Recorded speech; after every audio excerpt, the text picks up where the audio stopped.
মান অভিমান ভুলে আঁখির ভালোবাসায় ধরা দিয়ে আঁখিকে কাছে টেনে নিল দেবা। হ্যাঁ বন্ধুরা, আমরা এমনটাই দেখতে পাবো দুই শালিক ধারাবাহিকের আগামী পর্বগুলোতে।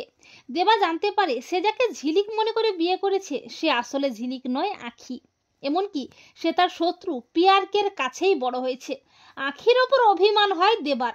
এরপর পিয়ারকের চক্রান্তে দেবাকে পুলিশ তুলে নিয়ে যায়, কিন্তু আঁখি প্রমাণ জোগাড় করে দেবাকে ছাড়িয়ে আনে। দেবা ফিরে এলে আঁখি দেবাকে ভালোবেসে দেবার সেবা যত্ন করে।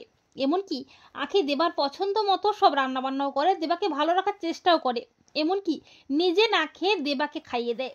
তখন দেবাও মনে মনে ভাবে, আমি এই মেয়েটাকে সেদিন কত অপমান করেছি, কত কষ্ট দিয়েছি, তাও মেয়েটা আমার কথা ভাবছে। ও সত্যি আমাকে এত ভালোবাসে। ওকে কষ্ট দেওয়া বোধ হয় ঠিক হচ্ছে না। এমনিতে পিয়ারকে ওকে অনেক কষ্ট দিয়েছে, ওর ওপর অনেক অত্যাচার করেছে। আমি ওকে আর কষ্ট পেতে দেব না। ও যে হোক না কেন, ওকে তো আমি ভালোবাসে বিয়ে করেছি। এই বলে দেবা মান অভিমান ভুলে আঁখিকে ভালোবেসে কাছে টেনে নেয়। তো বন্ধুরা, তোমরা এটাই চাও তো যে সমস্ত মান অভিমান ভুলে দেবা যেন আঁখিকে ভালোবেসে কাছে টেনে নেয়? কমেন্ট করে জানাতে ভুলো না তোমাদের মতামতটি।